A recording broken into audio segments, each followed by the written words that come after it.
Brought to you by the EveryDollar app. Start budgeting for free today. All right, let's go to David in Colorado Springs. Hey, David, welcome to the show. Well, good to talk to you guys. How you doing? Absolutely. We're great. We're glad that you called us, David. How can we help? Okay. Make a long story short. My stepdaughter has really been into figure skating since she was about 6 years old. And about a year and a half ago, she decided she wanted to start competing. So we're like, well, we'll give it a year, see if she sticks with it. And she really has. And she started competing last year and is doing great. The issue is that we are kind of on the low end of spending for this sport, and it's costing us almost $1,000 a month. Oh, goodness. And it just goes up from there. Having more coaching, working with a physical trainer, starting to travel, having to pay for the coach to travel to competitions, and we really are probably over our budget with what we're spending now, but at the same time, she really loves this, and we're kind of trying to figure out how do you balance her loving the sport and us not going broke. Man. How old is she now? She is 14. Okay. I've got some unpopular opinions on this that I always get in trouble for. Can I just put them out there? Is that cool? Yeah. John stirs the pot in all of this. Very few things do I get in more trouble from the internet people than this, but here we go. I would suggest that we've grown up in a culture, we've created a culture where the kid is the star of the family show. And ultimately, where do you want to eat? What do you want to do? Who do you want to become? What do you want to be when you grow up? What college do you want to go to? What's your dream school? We dump all of these things in our kids' backpack. Think of them as rocks. We just drop them in our kids, and what happens without meaning to, and this happens like us trying to love and honor and give our kids opportunities that we didn't have, they end up carrying the weight of the whole house. And I'm a product of sports. I played sports all the way through. I was a 2-sport letterman. I ran in college. I did MMA with professionals. Like, I'm all about sports and teams and workouts and discipline. All that stuff's great. And the greatest gift I can give my kid is not mortgaging my soul and our future. And literally a second mortgage that some people do to pay for this stuff. Yeah. To let them, quote unquote, do whatever they want or do whatever they're passionate about, do whatever what feels right. The greatest gift I can give them is a stable, at peace mom and dad. That's the greatest gift.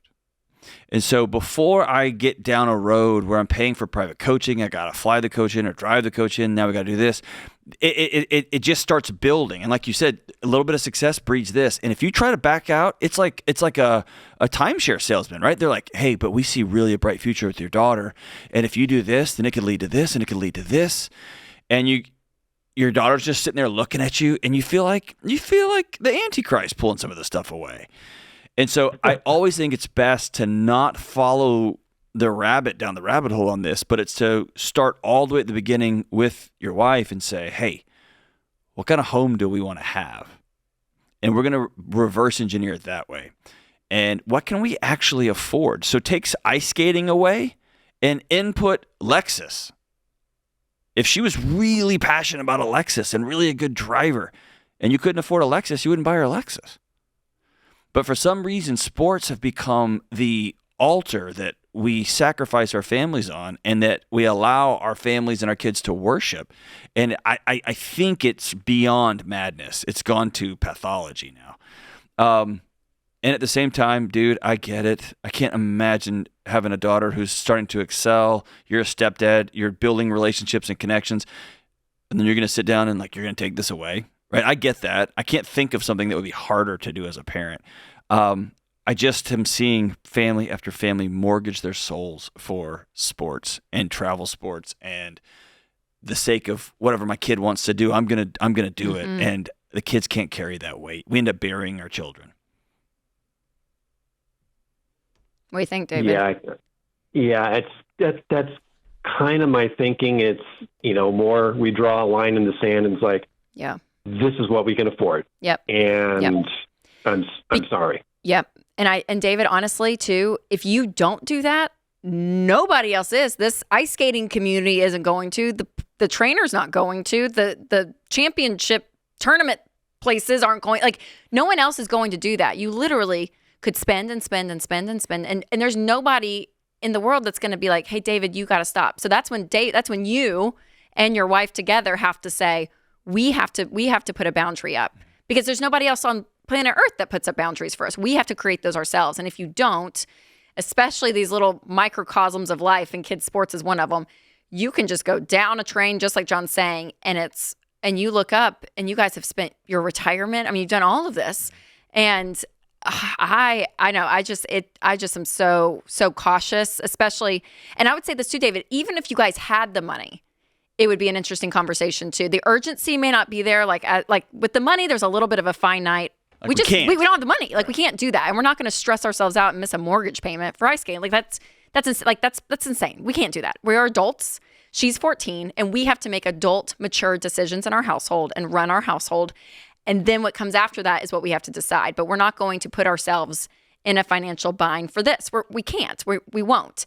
And so you draw that line. But even if you had the money, I think what John's saying is interesting. And I know it's so controversial. Well, here's the deal. I've got friends that are athletic trainers at universities. Yeah. And they continue to tell me that they're bringing in 18 and 19-year-olds with joint overuse injuries that they see in geriatric populations. Shoulders and knees and hips that were not designed to do the same sport day after day, week after week, year after year since someone was a child and all the way up through. Their bodies can't handle that, right?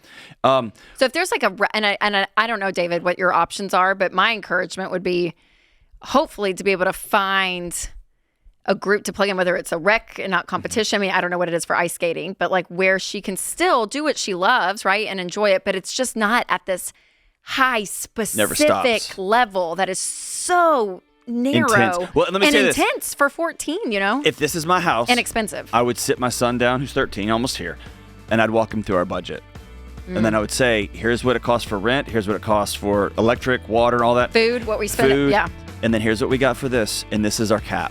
Yep. And then I'm not just going to say it in a vacuum, but I'm going to show him here's what we can afford. That's right. Create your free every dollar budget today, the simplest way to budget for your life.